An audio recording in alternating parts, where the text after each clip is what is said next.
आखाती देशातील युद्धाचा परिणाम थेट सोलापूरकरांच्या घरापर्यंत येऊन पोहोचल्याचं चित्र आपल्याला पाहायला मिळतंय। मी सध्या उभा आहे सोलापूर मधील मड्डे वस्ती या परिसरामध्ये। आपण जर बघितलं तर श्री स्वामी समर्थ गॅस एजन्सी जी आहे त्या ठिकाणी आपण बघू शकता की ग्राहकांच्या गॅस सिलेंडरच्या टाक्या घेऊन मोठ्याला रांगा लागल्याचं चित्र आपल्याला पाहायला मिळतंय।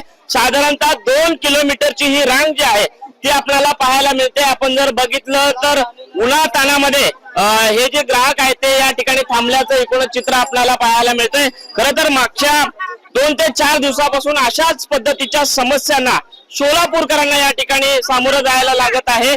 आपण इकडच्या गृहिणींकडे जाऊन घेऊयात। कधीपासून थांबलेला, किती वेळ झाला? किती वेळ झाला थांबला? काही उत्तर नाही आहे। अहो किती वेळ झाला थांबलाय? काय 9ला आलेत आम्ही। बर, काय पाणी विणी आणून दिलं कोणी? कोण देतंय पाणी आणून? आपलं चिंता आपणच करावं लागते, कोण करणार आहे का? आपल्याला गावाला गरज आहे गॅसची। काय अडचणी येत आहेत घरामध्ये स्वयंपाक बनवताना? आहे का उपलब्ध गॅस?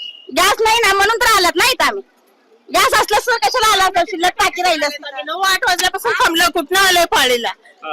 तिथनं मधनं म्हणलं ते साधा आम्हाला कार्डला नंबर लागलाय का नाही बघू दे, आम्हाला फेकून दिले कार्ड बाहेर, नाही बघू दिले आम्हाला उभारले पब्लिकने। आणि आता आम्हाला इथं 9 वाजल्यापासून उभारून तिथनं मधनं 4-4 टाक्या सोडते।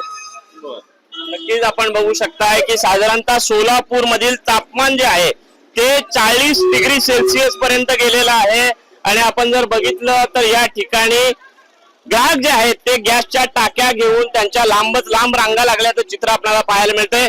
जिथपर्यंत नजर जाईल तिथपर्यंत आपल्याला हे सोलापूरकर जे आहेत ते टाक्या, रिकाम्या टाक्या घेऊन या गॅस एजन्सीच्या बाहेर उभा टाकल्याचं एकूणच चित्र आपल्याला पाहायला मिळतंय।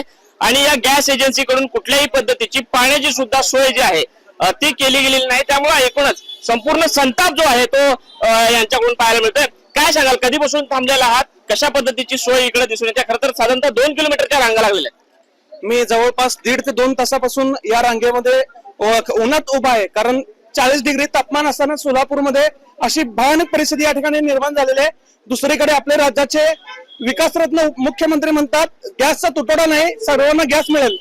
ही कुठली पद्धत? तुमचं नियोजन शून्य आहे आणि तुम्ही लोकांना सांगता की तुम्हाला गॅस मिळेल। साहेब, तुम्हाला खरं या ठिकाणी मी सांगू इच्छितो, अच्छे दिन म्हणतात।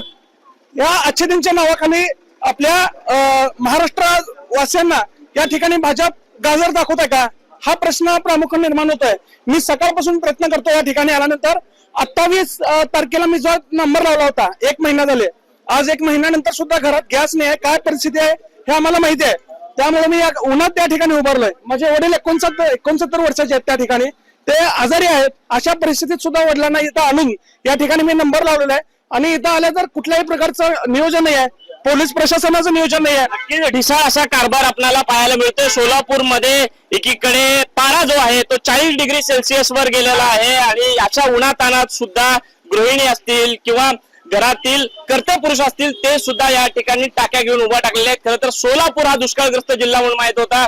पाण्याच्या घागऱ्या घेऊन अशा रांगा लागल्याचं आपण चित्र पाहिलं होतं। मात्र आखाती देशामध्ये निर्माण झालेल्या युद्धजन्य परिस्थितीमुळे सोलापूरकरांना आता गॅसच्या टाक्या घेऊन साधारणतः 2-2 किलोमीटरच्या रांगा लावून गॅस एजन्सीच्या बाहेर ताटकळ्यात उभं राहत असल्याचं एकूणच चित्र आपल्याला सोलापूरमध्ये सध्या पाहायला मिळतंय।